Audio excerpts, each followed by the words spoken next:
Bismillahirrahmanirrahim. Assalamualaikum warahmatullahi wabarakatuh. Innal hamdalillah nahmaduhu wa nasta'inuhu wa nastahdi wa natubu ilaih wa na'udzu billahi min syururi anfusina wa sayyiati a'malina. May yahdihillahu fala mudhillalah wa may yudlil fala hadiyalah.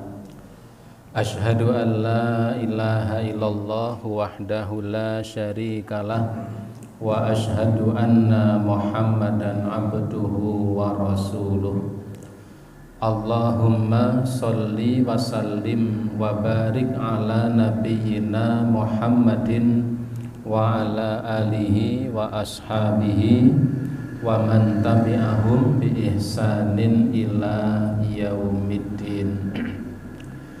Ibu bapak sekalian, para jamaah rahimakumullah, alhamdulillah senantiasa kita haturkan kehadirat Allah Subhanahu wa taala, rasa syukur kita karena hingga malam hari ini Allah taala senantiasa berkenan melimpahkan nikmat serta karunia-Nya kepada kita semuanya, sehingga malam hari ini kita bisa bersama-sama melaksanakan ibadah sholat maghrib yang alhamdulillah kita laksanakan dengan berjamaah dan kita lanjutkan dengan kajian kita ini. Salawat dan salam tidak lupa semoga tercurah atas Nabi Yuna Muhammad sallallahu alaihi wa alihi wasallam, yang semoga terlimpah pula kepada seluruh keluarganya dan semua umatnya yang senantiasa istiqomah dengan dinullah ini sampai datangnya hari kiamat kelak. Ibu bapak sekalian, para jamaah rahimakumullah, pada kesempatan pertemuan yang telah lalu, 1 minggu yang lalu, kita sampai pada al-mas'alatul khamisah, pada masalah yang kelima terkait sunnanuhu, terkait sunnah-sunnah di dalam wudhu. Artinya perkara-perkara yang dianjurkan, disunahkan untuk dilaksanakan ketika kita sedang berwudu. Yang pertama kemarin kita baca, yang pertama adalah at-tasmiyah, yaitu membaca bismillah, membaca basmalah atau membaca bismillah. Basmalah itu sebutan, membaca basmalah atau membaca bismillah atau tasmiyah, karena memang sering ada beberapa penyebutan, ada penyebutan bismillah, ada penyebutan basmalah, ada penyebutan tasmiyah. Membaca bismillah ketika seseorang hendak melaksanakan wudhu ini termasuk sunnah di dalam wudhu. Sekalipun zahir hadis yang ada di sini seakan-akan hadis ini mengisyaratkan wajibnya wudhu. Karena hadis ini Rasulullah mengatakan la wudhu'a liman lam yuzkarismallahi alaih. Tidak dianggap wudhu siapa saja yang tidak membaca bismillah ketika dia hendak berwudhu. Hadis ini secara zahir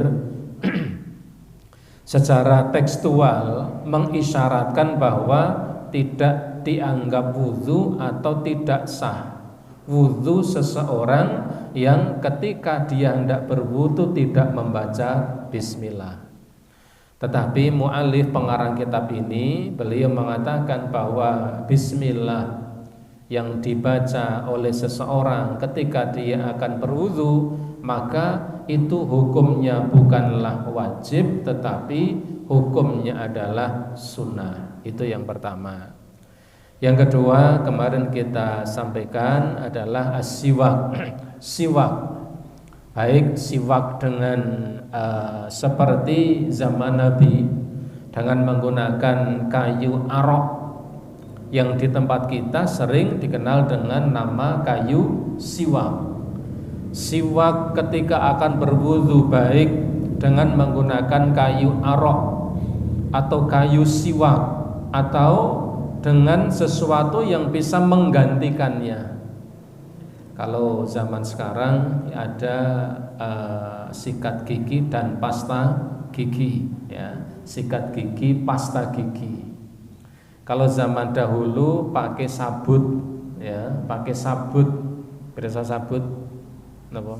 Tepes, ya, pakai sabut dan pakai bebekan botol, ya. Jadi batu bata yang merah itu kemudian digerus, kemudian dipakai untuk membersihkan. Ya, saya dulu menangi orang-orang sepuh yang seperti itu, ya.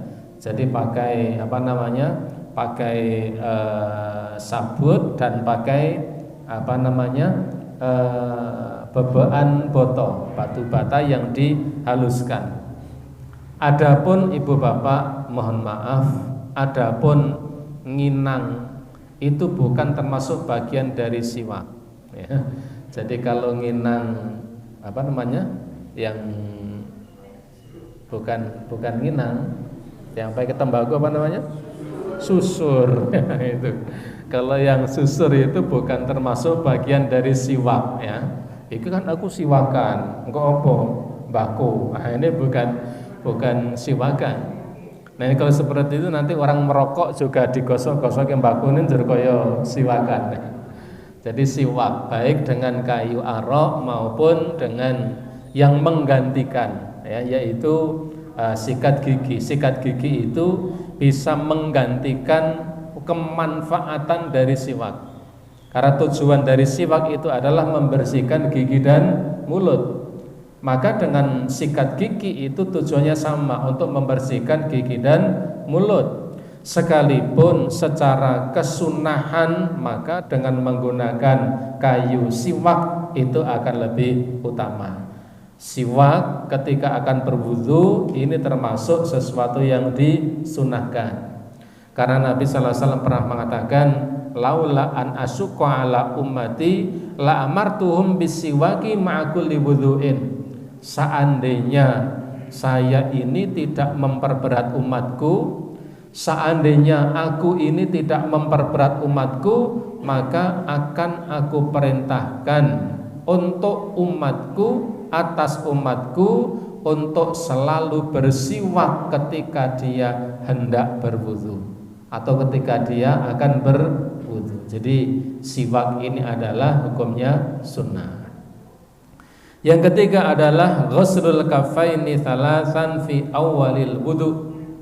Yang ketiga adalah membasuh telapak tangan 3 kali, ya, membasuh telapak tangan 3 kali dengan sambil menyela-nyela jari, menyela-nyela di antara jari-jari tangan. Membasuh dan menyela-nyela. Membasuh telapak tangan itu bisa bagian depan, bagian dalam. Ini namanya batinul kaffaini. Ini namanya batin telapak tangan. Kalau ini namanya zahir telapak tangan. Maka ketika seseorang membasuh telapak tangan, sebenarnya yang dibasuh itu adalah zahir telapak tangannya, lebih-lebih batin telapak tangannya.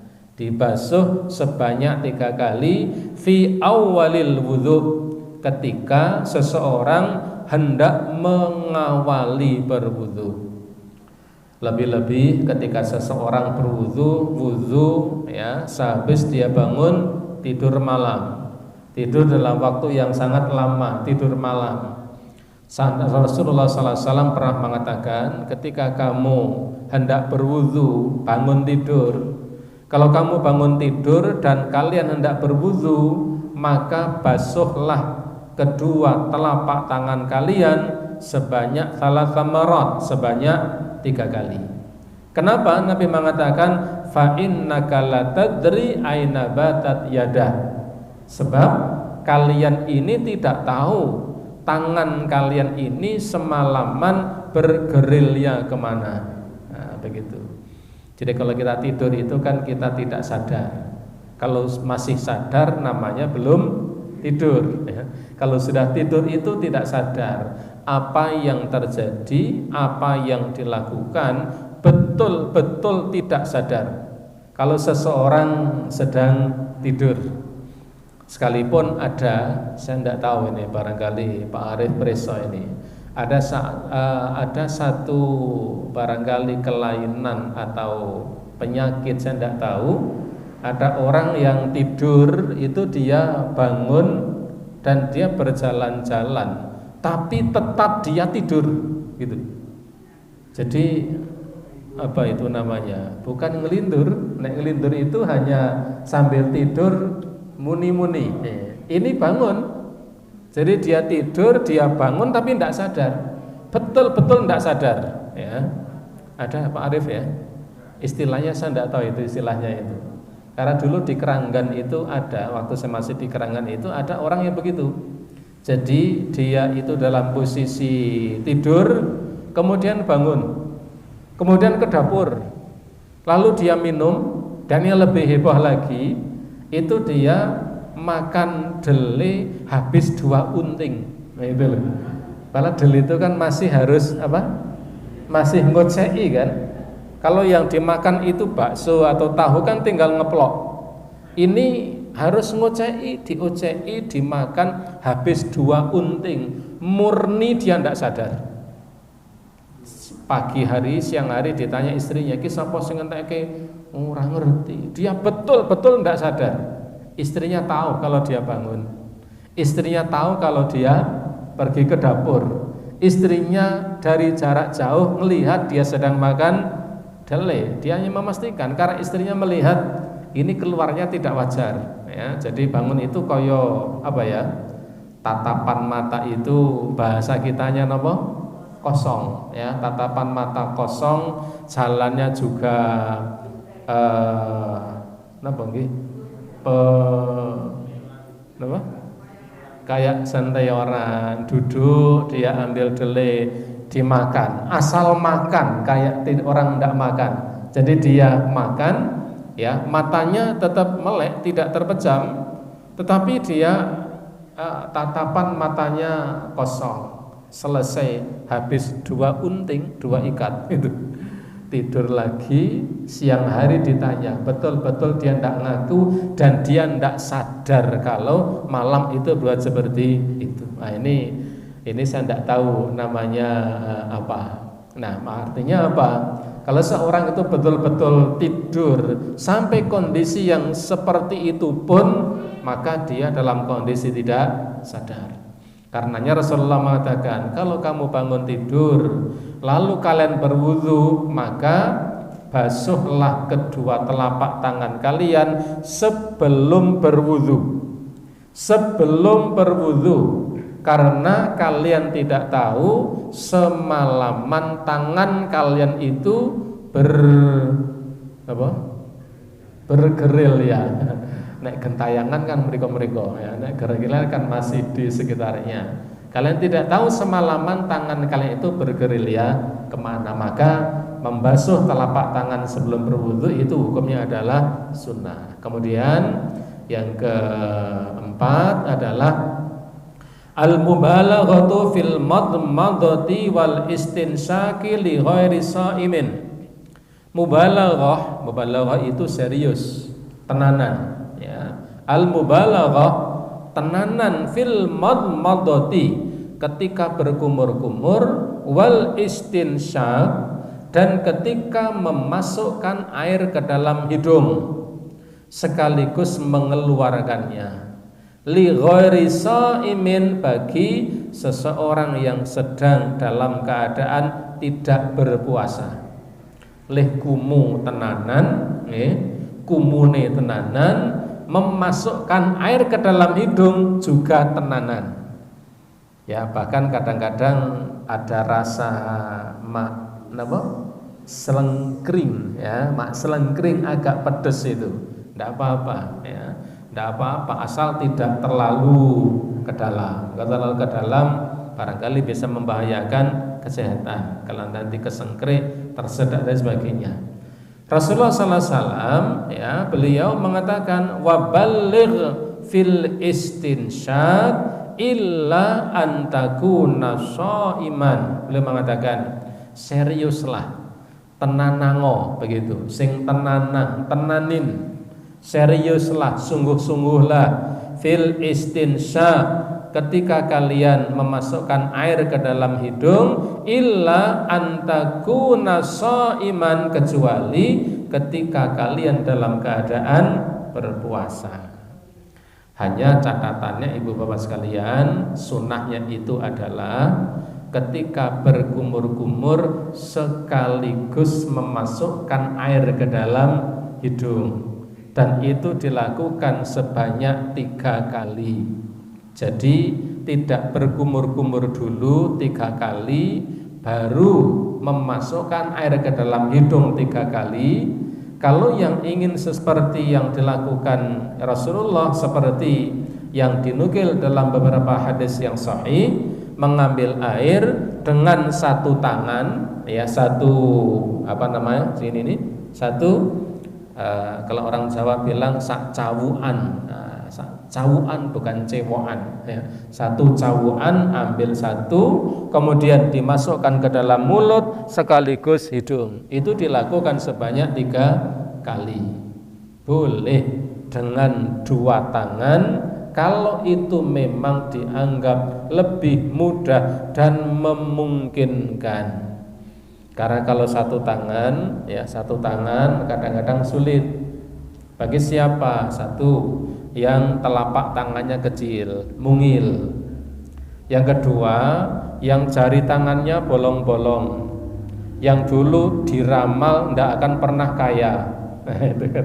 Dulu kan tangan dilihat, wah rapet kok bolong-bolong ya. Nek rapet rek sugih. Nah itu. Kalau bolong-bolong rasuge-suge gitu. Ya. Kalau tangannya kecil, kemudian barangkali sudah kecil tambah bolong-bolong, masih tambah buyuten. Nah, ini kan jadi ngambil airnya susah, gogrok terus. Kalau dalam Taisiril Alam, Syekh Ali Bassam mengatakan boleh dengan 2 tangan jika itu memang dianggap lebih mudah. Ambil dengan 2 tangan, berkumur-kumur sekaligus dimasukkan ke dalam hidung lalu dikeluarkannya. Kata dalam hadis sahih dikatakan, dan itu dilakukan salah samarat bisalah hurrafatin. 3 kali dengan 3 kali pengambilan. Dengan 3 kali pengambilan. Artinya apa?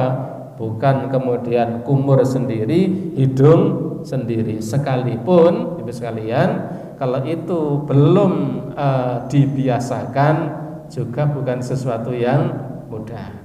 Jika kita bisa melakukannya, insya Allah itu aqrab ila sunnah, lebih dekat kepada sunnah. Yang berikutnya yang kelima, kemarin terakhir kita sampaikan adalah dalak itu adalah menggosok-gosokkan, ngusek-usek ya, bahasa Jawanya itu ngusek-usek. Ngusek-usek ketika berwudu itu tidak hanya dibasuh, tetapi digosok-gosok, diratakan, digosok-gosok. Ya, jadi tidak hanya kalau ghuslun itu kan dibasuh. Kalau mashun itu diusap. Kita lihat, kita tahu bahwa wajah itu dibasuh, tangan dibasuh, kaki juga dibasuh, kepala diusap. Maka yang namanya membasuh itu adalah hatta yasilul ma', hingga air itu betul-betul mengalir. Maka kecuali air itu mengalir, kemudian juga diratakan dengan telapak tangan dan digosok-gosokkan. Sekalipun barangkali airnya melimpah, seperti barangkali di Temanggung ya, Temanggung ini kan termasuk daerah yang airnya melimpah. Sekalipun airnya melimpah, kemudian keran wudhunya itu gede-gede, ya, gerujuk, ya, tetap meratakan dengan telapak tangan dan digosok, itu bagian dari sunnah. Wa tahlilul lihyatil kasyifati bil ma' hatta yadkhulal ma'u fi dahiliha.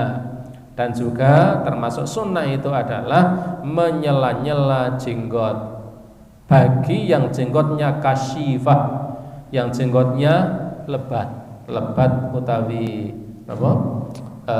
Ketel, sing jenggotin iku ketel, maka kemudian di sela-sela. Kalau jenggotnya sedikit kayak saya ini, ya kabiuk pisan itu sudah selesai, ya. Kalau jenggotnya lebat itu di apa? Di sela-sela. Sehingga apa? Hatta yadkhulal ma' fi dakhiliha, hingga memastikan air itu betul-betul masuk sampai ke permukaan kulit. Itu kalau jenggotnya lebat.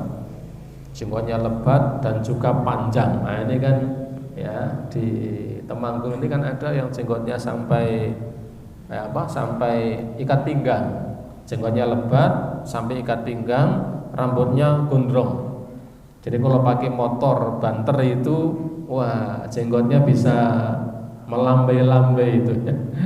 Saya sudah lama tidak melihat beliaunya, sudah sepuh, ya, sudah sepuh, jenggotnya panjang dan rambutnya panjang, seneng naik motor. Jadi naik banter itu jenggotnya ke sini, ya begini, jenggotnya begini, rambutnya juga begini, ya. PJM, Persatuan Jenggot Melambai.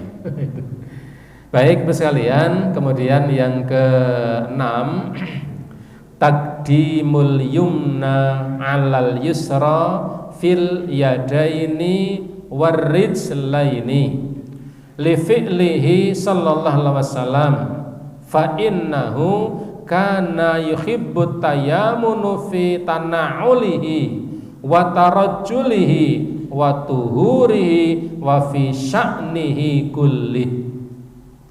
Yang keenam adalah taqdimul yumna 'alal yusra, mendahulukan bagian yang kanan atas yang kiri. Mendahulukan bagian yang kanan atas yang kiri.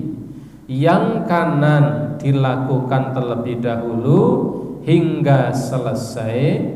Jika hanya ingin sekali, maka itu adalah cukup dan sah. Jika ingin 3 kali, selesaikan yang kanan sampai 3 kali, baru yang kiri juga 3 kali. Ya, artinya sebenarnya kalau kita kita lihat beberapa dalil yang ada, itu menyelesaikan sisi kanan 3 kali selesai, baru kemudian yang kiri demikian juga 3 kali. Kalau saya dulu waktu kecil tidak begitu, ya. Saya dulu waktu kecil kanan, kemudian kiri, lalu kanan lagi, lalu kiri lagi. Jadi kayak mengeluarkan jurus. Apakah itu tidak boleh? Boleh. Apakah tidak sah? Sah. Hanya ketika kita melihat beberapa redaksi hadis yang ada, mendahulukan yang kanan, kalau ingin membasuhnya hanya sekali, itu sah dan cukup, ya. Jadi ketika membasuh wajah hanya sekali, sah. Ketika membasuh tangannya sekali, sah, asal betul-betul sampai ke siku-siku.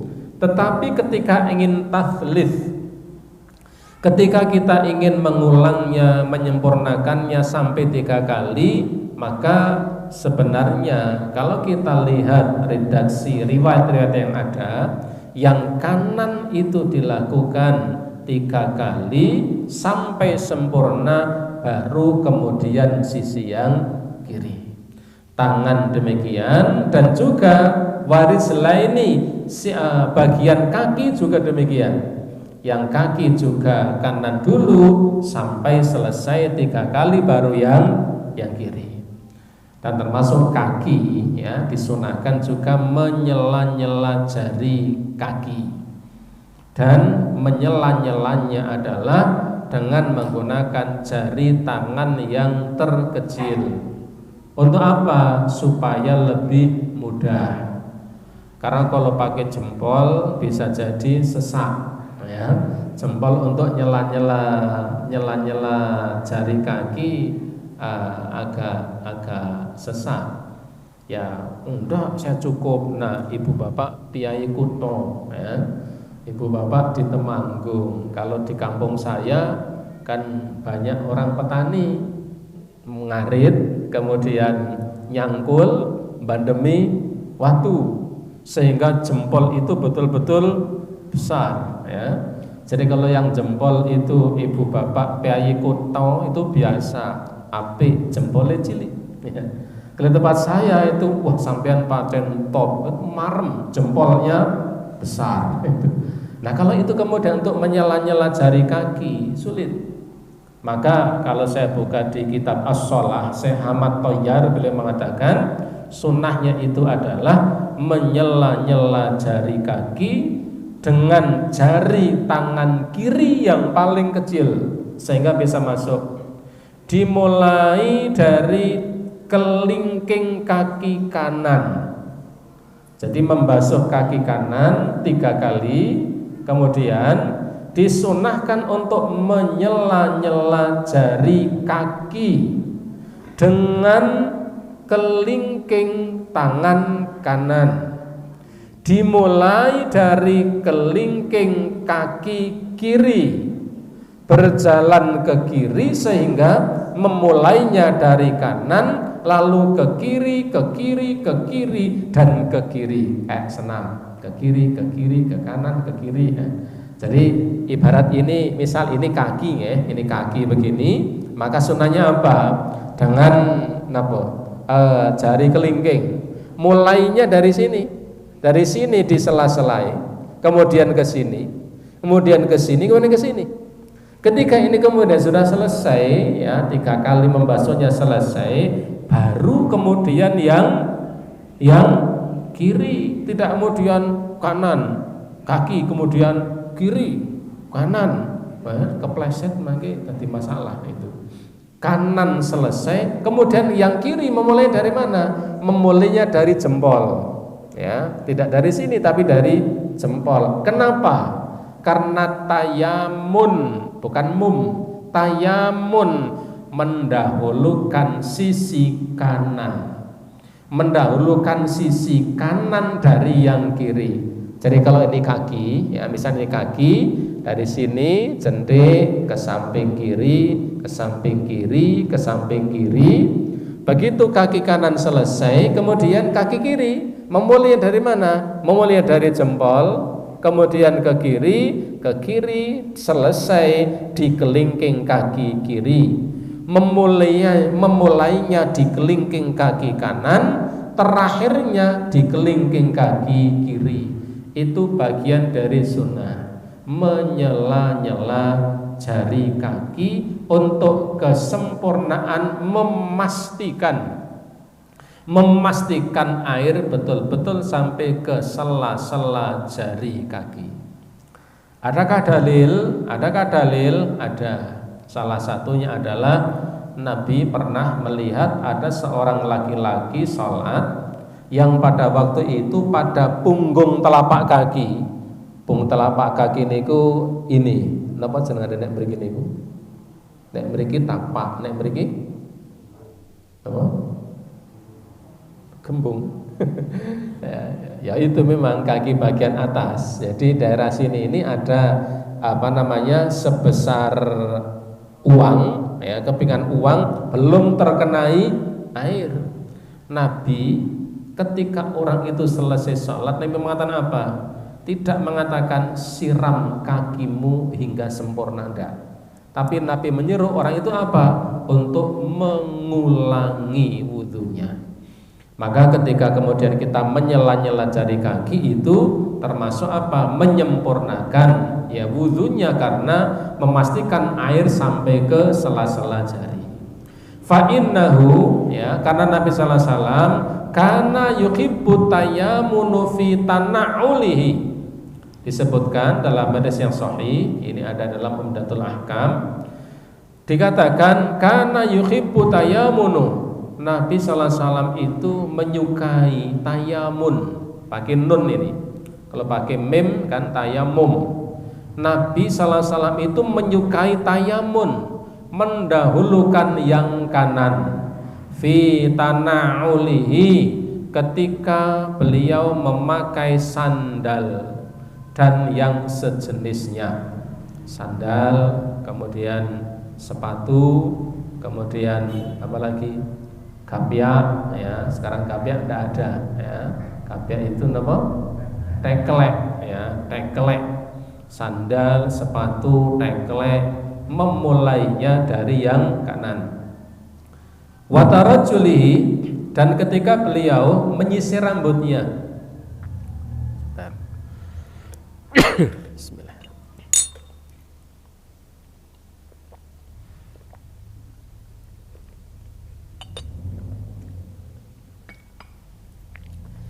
Ketika beliau tarojul itu menyisir rambut. Menyisir rambut itu sunnahnya juga dari kanan terlebih dahulu, ya, kanan dulu baru kemudian yang selainnya. Ya, sekarang kan kadang-kadang kan enggak, atas dulu, atas baru samping kanan, samping kiri, kemudian di begini, tarik ke depan, trek. Nah, itu kalau yang masih muda-muda. Bukan yang muda, yang tua juga ada. Sepuh wudu ting masjid ada kaca, sering, kemudian seret. Wah, ini mantap, ya. Sunnahnya itu dari sisi kanan terlebih dahulu. Fi tana'ulihi wa tarajjulihi wa tuhurihi. Dan ketika Nabi bersuci, ya, bersuci, baik itu beliau berwudu ataupun mandi, ini biasanya memulai dari sisi kanannya terlebih dahulu. Wa fi sya'nihi kullih, dan ketika dalam beberapa keadaan beliau selalu mendahulukan dari sisi yang kanan terlebih dahulu. Sampai-sampai kalau ada dalam sebuah majelis di situ ada hidangan, ya hidangan, Nabi pernah ada seseorang, ya, ketika dalam majelis hidangan seperti dalam berputar misalnya atau kotak ataupun sejenisnya, ketika itu ada seorang anak kecil, ya, di sisi kanannya. Kemudian di sisi kiri Nabi itu ada orang yang sudah sepuh. Ada yang sudah sepuh. Mestinya makanan diambil oleh Nabi, disampaikan yang lebih sepuh dulu. Kenapa? Karena memang dia lebih tua. Tetapi yang dilakukan Nabi apa? Nabi mengambil makanan, lalu Nabi meminta izin kepada anak kecil yang karena kebetulan ada di sisi kanannya. Nabi meminta izin agar makanan itu disampaikan lebih dahulu kepada yang lebih tua. Kenapa? Karena ada di sisi kirinya. Maka sisi kanan itu menjadi sesuatu yang selalu istimewa. Nabi sallallahu alaihi wasallam menyukai mendahulukan yang kanan, sisi yang kanan, baik ketika beliau memakai sandal, ketika beliau menyisir rambutnya, ketika beliau bersuci, maka beliau selalu mendahulukan pada sisi kanannya. Dan ini menjadi kebiasaan beliau. Kemudian yang ketujuh, ya, termasuk sunnah adalah tathlithul ghuslu fil wajhi wal yadaini wa rizlaini. Tathlith itu mentiga kalikan. Tathlith itu mbaleni ping telu begitu. At-tathlith mengulangi sampai 3 kali fil ghuslil wajhi, ketika beliau membasuh wajahnya, wal yadaini, dan kedua tangannya, warislaini, dan kedua kakinya. Mengulangi sampai 3 kali ketika membasuh wajah, membasuh tangan, dan membasuh kedua kaki. Fal wajibu marratan wahidatan. Yang wajib itu adalah hanya dengan 1 kali. Wajibnya itu membasuh wajah sekali, membasuh tangan sekali, membasuh kaki sekali, itu wajibnya. Artinya ketika membasuh wajah, tangan dan kaki hanya sekali itu adalah sah. Itulah perintah awal ketika orang berwudu. Yang penting adalah membasuh wajah, membasuh tangan, membasuh kaki, mengusap kepala. Tidak disebutkan berapa kalinya. Hanya Nabi sallallahu alaihi wasallam Nabi sallallahu alaihi wasallam mensunnahkan wa yustahabbu thalathan, dan itu menjadi satu kesunahan. Ketika apa? Ketika membasuh wajah, tangan dan kaki dilakukan sebanyak 3 kali. Kenapa? Li fi'lihi sallallahu alaihi wasallam, karena itulah yang dilakukan oleh Nabi sallallahu alaihi wasallam. Adapun mengusap kepala hanya 1 kali. Nabi ketika melakukan tathlits, ketika mengulang sampai 3 kali itu ketika beliau membasuh wajah, membasuh tangan dan membasuh kaki. Adapun ketika mengusap kepala, maka tidak ada dasar dari Nabi ataupun tidak ada riwayat-riwayat yang muktabar bahwa Nabi mengusap kepalanya 3 kali. Nabi mengusap kepala hanya sekali, dimulai dari bagian depan, dijalankan ke belakang, lalu dikembalikan lagi ke tempat memulai semula. Itulah yang dilakukan oleh Nabi Sallallahu Alaihi Wasallam berdasarkan beberapa riwayat yang ada. Berlaku bagi kaum laki-laki dan kaum perempuan, karena mengusap kepala bukan rambut.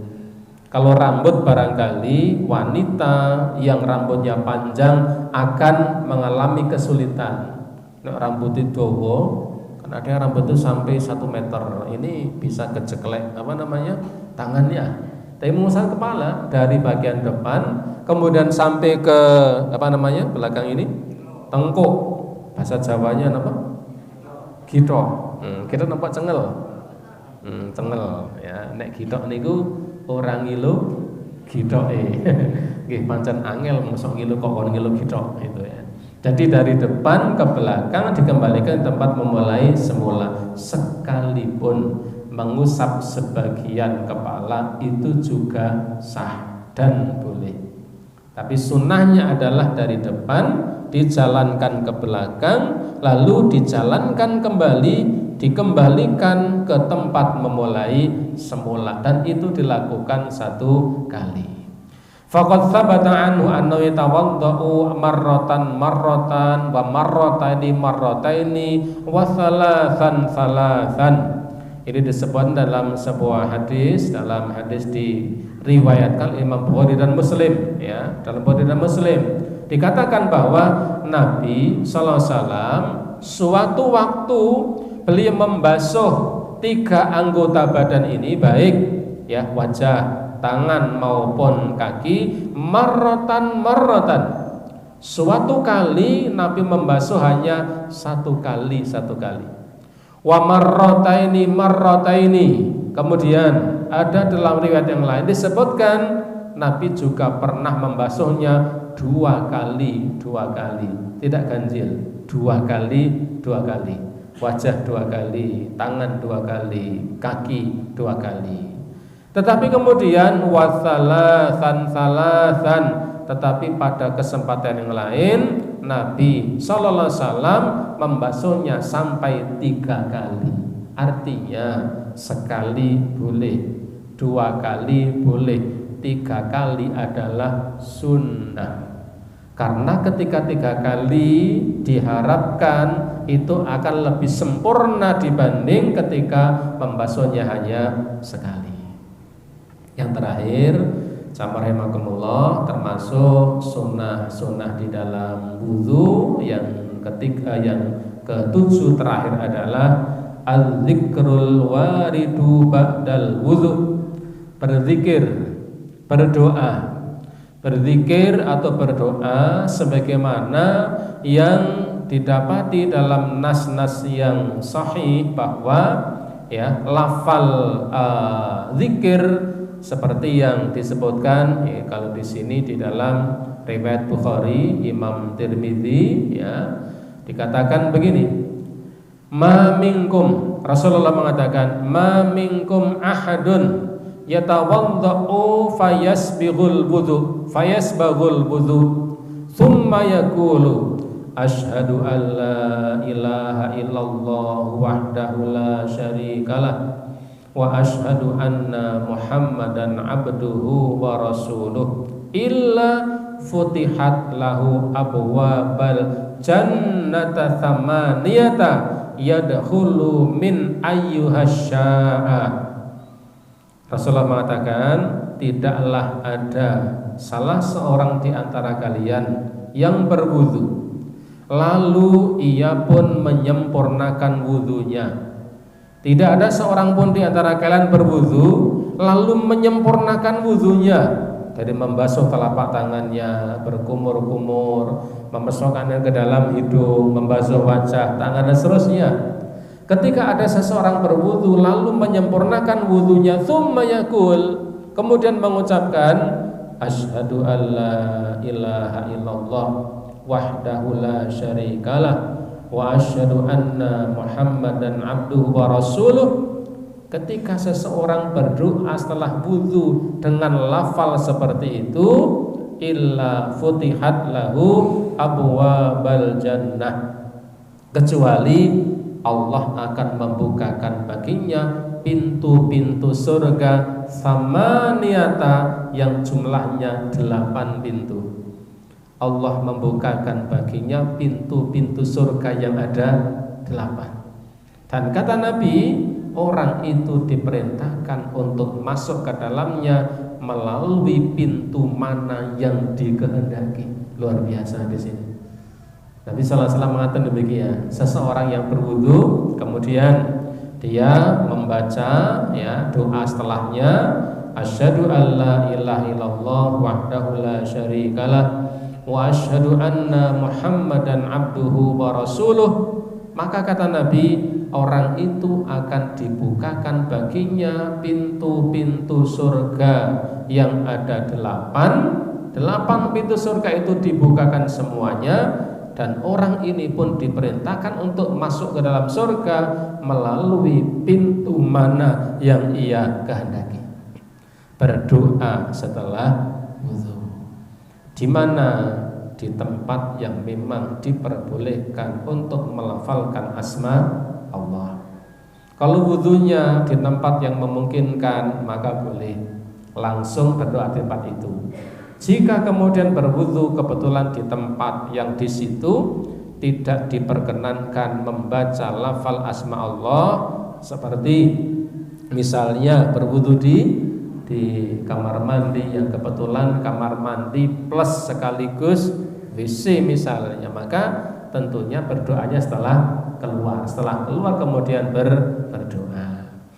Ibu bapak jamaah rahimakumullah, lalu bagaimana doa yang lain? Jamaah rahimakumullah, ada dalam riwayat Tirmidzi, ya riwayat Tirmidzi ada tambahan doa. Allahumma ij'alni minat tawwabina waj'alni minal mutatahhirin. Allahumma ij'alni minat tawwabina waj'alni minal mutatahhirin. Birokmin nomor 55 wasahhahu bihadis ziyadah Albani. Syalbani mensahihkan boleh menambah doa ini. Boleh menambah doa ini. Hanya Imam Tirmidzi beliau meriwayatkan hadis ini dan beliau pula melemahkan hadis ini. Beliau yang meriwayatkan hadis ini, Allahumma ij'alni minat tawwabina waj'alni minal mutatahhirin, beliau yang meriwayatkannya, beliau pula yang mengomentari bahwa riwayat ini adalah tidak sahih. Oleh karena itulah doa yang lebih diutamakan adalah asyhadu alla ilaha illallah wa asyhadu anna Muhammadan abduhu wa rasuluh. Doa setelahnya Allahumma ij'alni minat tawwabina waj'alni minal mutatahhirin, boleh untuk dibaca sekedar untuk afdholiyah, untuk menambah keutamaan.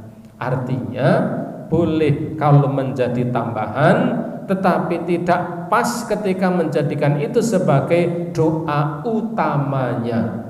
Doa utamanya adalah Allahumma ja'alni, doa utamanya adalah asyhadu alla ilaha illallah wahdahu la syarikalah wa asyhadu anna Muhammadan abduhu wa rasuluh. Itulah sunnah-sunnah di dalam wudu yang disebutkan di dalam kitab ini. Yang selanjutnya adalah masalah yang keenam, al-mas'alatus sadisatu. Masalah yang keenam adalah fi nawaqidihi, tentang perkara-perkara yang membatalkannya. Mudah-mudahan insyaallah kita lanjutkan pada waktu yang akan datang. Ibu bapak para jamaah rahimakumullah, demikian yang bisa kami sampaikan pada kajian malam hari ini. Semoga bermanfaat.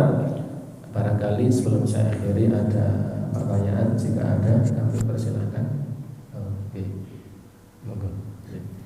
Ustaz, mau menanyakan yang tadi dibasuh sebanyak 3 kali, Ya. itu maksudnya dibasuh sebanyak 3 kali itu perhitungannya sekali basuh itu apakah sekali usap atau boleh beberapa kali usap? Karena bisa jadi ketika dibasuh sekali, kalau sekali usap ada takutnya ada bagian yang belum terkena gitu.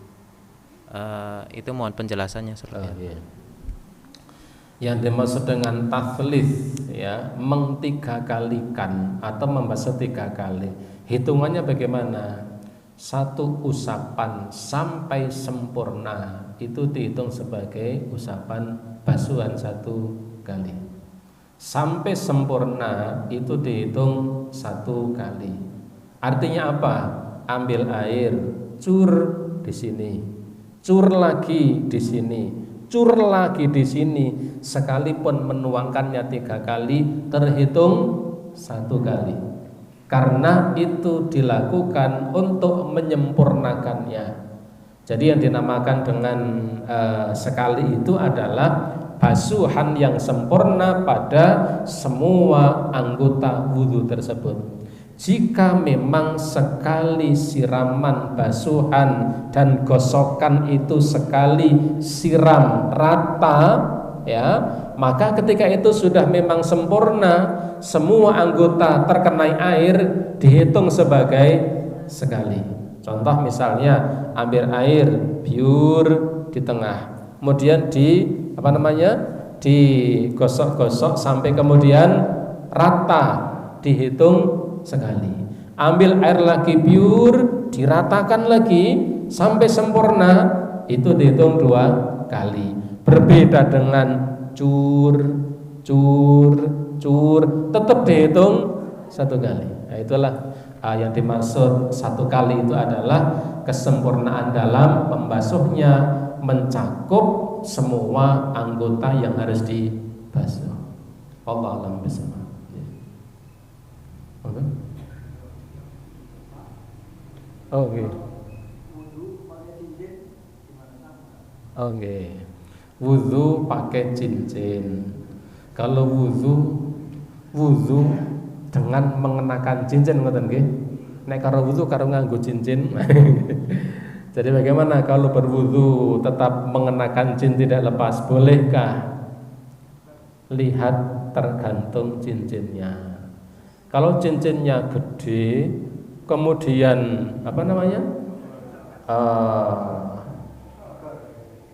besar, kemudian mepet, nah itu bisa jadi air tidak sampai ke bagian kulit di bawah cincin itu.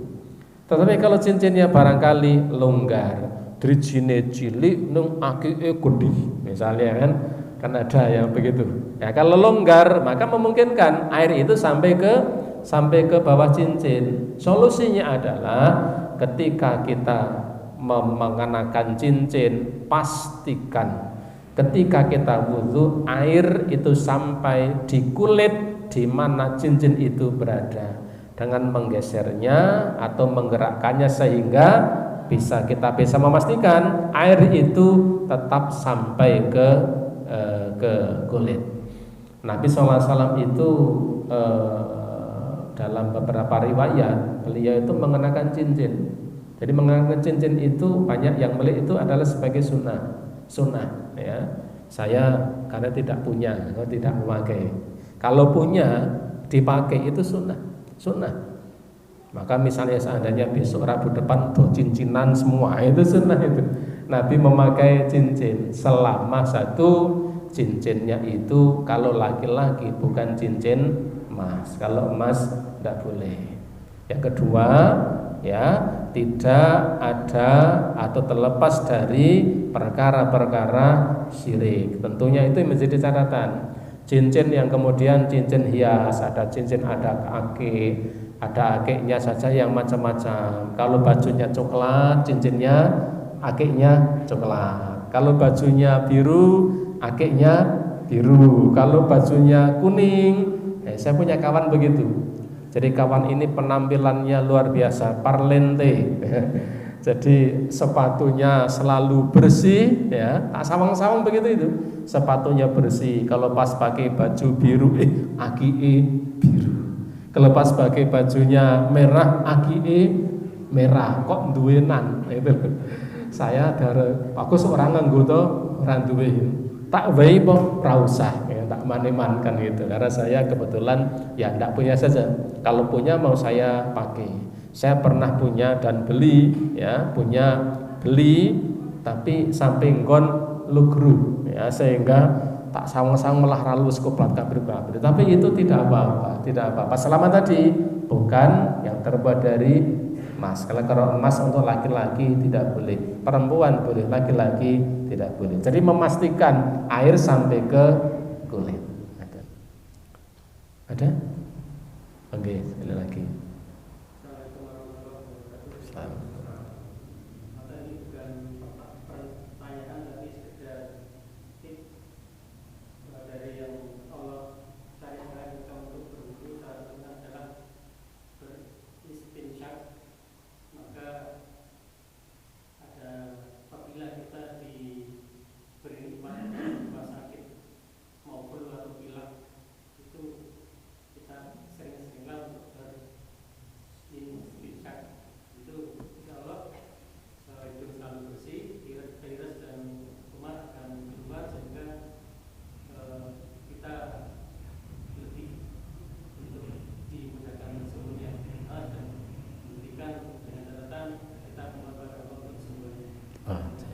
Ini pas karena beliau medis, ahli medis. Ya. Kalau saya bicara begitu tidak pas. Ya. Beliaunya ahli medis.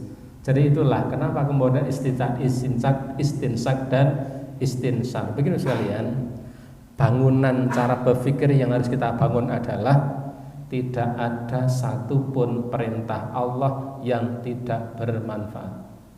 Ini bangunan pemikiran yang harus kita bangun.